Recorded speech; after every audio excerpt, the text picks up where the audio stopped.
Hello and welcome to this special interview here on Counterpoints with me, Melinda Nucifora. Well, a tireless, fearless and trailblazing journalist and writer, Baria Alamuddin is known just as much for her advocacy as she is for her impactful and highly analytical writing. I have the great pleasure of welcoming Baria Alamuddin here for a special interview on the sidelines of the Manama Dialogue in Bahrain. Baria, thank you for making time for Counterpoints. Thank you for inviting me. It's a pleasure. Baria, the Manama Dialogue has been going on for more than 2 decades now. I know you've been part of it for such a long time. Tell me why you think this particular gathering of power brokers, of writers, of geopolitical analysts and thinkers, politicians, why is it important and what can it bring to the region? Well, as you know, we live in a very turbulent world. And I've been coming to this Manama Dialogue for 21 years now. I do love Bahrain, I must admit. It's a small island and the people are lovely and you feel safe and the atmosphere is nice. Running away from the bad weather in London is not a bad idea. Never a bad idea. Yes. And also, I must admit, this gathering is a very important one. And not only of the specific time, but it has been all along. They managed to bring together security personnel and ministers and many also coming from the world of intelligence as well. As you see as well, there are many people that are coming from centers of studies. You sort of also build a friendship on a 1-year term. So every year you meet the same people and you say hello to the same people. And as a writer and writing a column, it's really important for me to come to the region and to meet with the people of the region, but also to meet with all these security people and intelligence people and my colleagues. It's been extremely useful for me over the years, and it's developing more and more and more, and it's getting bigger and bigger, which is quite interesting. I like also the side meetings that happen. They're always important at events like this. As someone who is on the inside and has connections across so many different delegations, how important do you think those sideline bilateral meetings are? Do they sort of set the scene for maybe what we see politicians announce and shake hands on in the months to come? Announce or don't announce. Sometimes you will hear politicians that come and don't say hardly anything.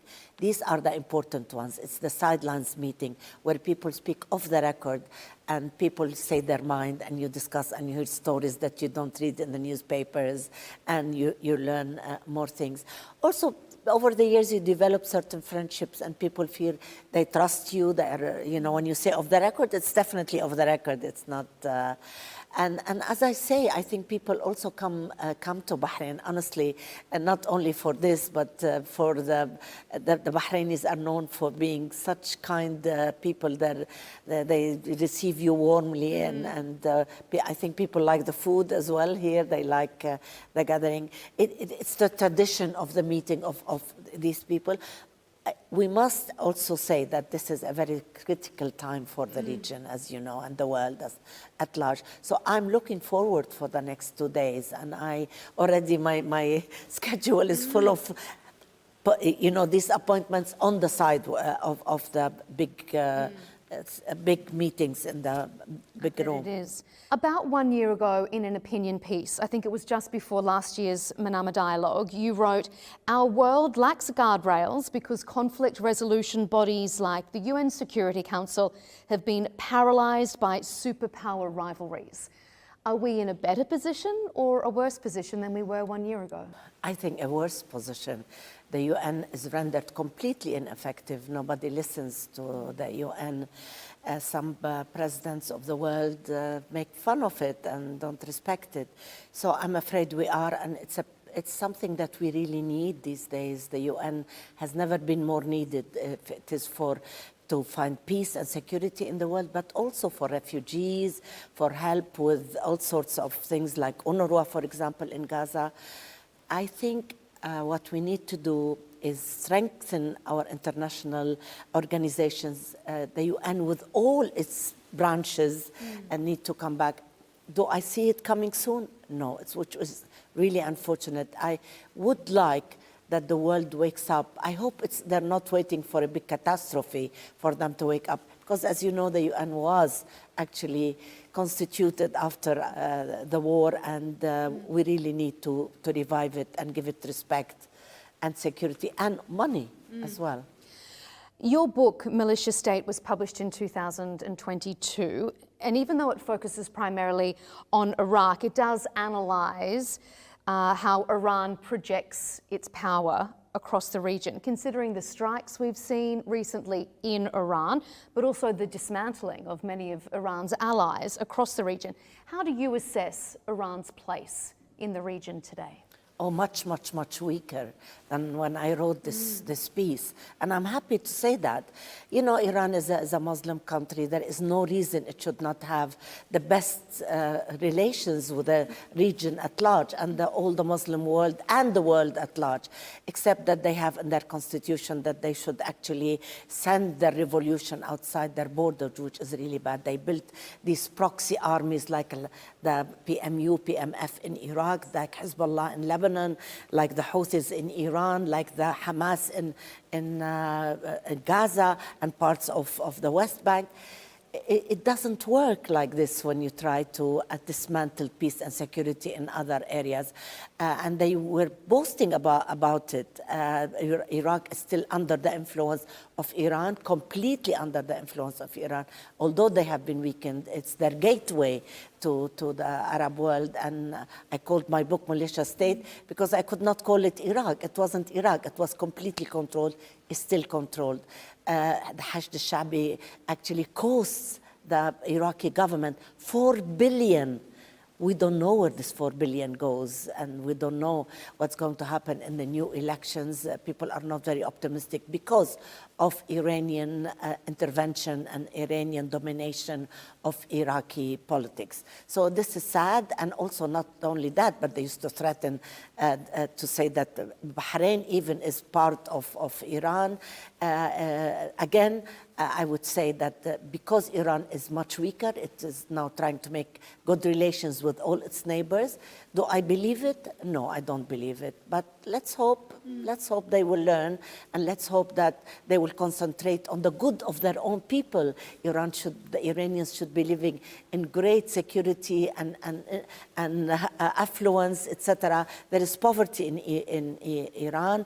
I think inflation runs at about 40%. It's a dismal economic situation in Iran. If we turn to your home country, Lebanon, with some recent news out of there in previous days, the Lebanese president has called on the army to confront Israeli incursions in the south. And as we know, that's usually been Hezbollah's domain, to confront Israel in the south. Badly, they confronted Israel badly, and they were defeated. They were inflating, and they were telling us lies. They were saying to us that they can defeat the mighty Israeli army. You see, now that we have the president saying the Lebanese government, the Lebanese army are the ones who are going to now take on that role, what do you read into that? I feel proud when my president says that he is going to tell the Lebanese army. But I worry about the Lebanese army because, you see, Israel doesn't fight alone. Israel fights with all the intelligence from the American state, from Europe, from many countries in Europe. They say something and they do something else. This double standard has become, the norm of the day these days. They say we should stop the killing, we should have peace, but they give Israel arms and ammunitions and planes and whatever. So I do worry about the Lebanese army because the Lebanese army, as I said, is no match to, there is the pride element. Hezbollah never really defeated Israel as such. I think Israel is on a course which is a very bad for the Israeli state, for the Israelis, because also there is many Israelis that are losing their lives, that are psychologically sick, and also it has become a pariah state in the world. Never in my life I would have thought that I will see the international community, the people. You see, people talk about peace and these agreements between a country like Bahrain and the Emirates. This tells you that the Arabs really want peace. They don't want war, either with Iran or with Israel, but it takes two to tango. Israel should not also attack Lebanon and should stop. We signed an agreement with them. You see, they're making the disarming of Hezbollah more difficult, because Hezbollah is saying, how do you want me to disarm if every day my people are getting killed and they are attacking my villages, they're attacking my schools, they're attacking my everything, homes, everything. So in a way, I am proud that, but do I feel that the Lebanese army can defeat the United States of America and Israel and the many European countries? No. Israel doesn't fight alone. If we're speaking of Israel, the ceasefire in Gaza appears to be increasingly fragile. President Trump says the war is over, but that is a vastly different thing to there being peace in that part of the world. You've written extensively about state and non-state actors in the region. So to your mind, how dangerous is this period of time for Gaza when we consider the potential for a power vacuum? Yes, I think a power vacuum should not be an option for Gaza, because as we know, there are Hamas elements, and we know Hamas is not exactly the kindest of organizations. People brand it as a terrorist organization. And indeed, the 7th of October was a disaster, not only for the Israelis, but for the peace in the Middle East and for the people of Palestine and Gaza and the region at large. The atrocities we have seen committed after that are unbearable to mention even. So I think what should happen, I think this plan was launched before it's being prepared. So we don't see the armies ready. Now they're discussing which countries are going to give personnel to help with the peace. We don't know who it is.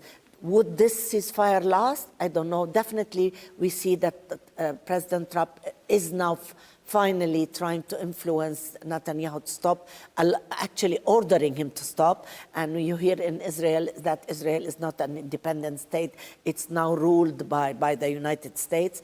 If it is ruling it is to stop the fighting, that's a good way, I think, of doing it.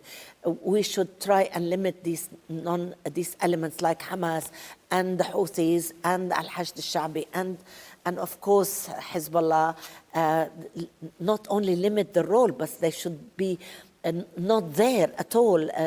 Iraq supposedly the Hashd al-Sha'bi was supposed to be part of the Houthi efforts and the Hezbollah efforts.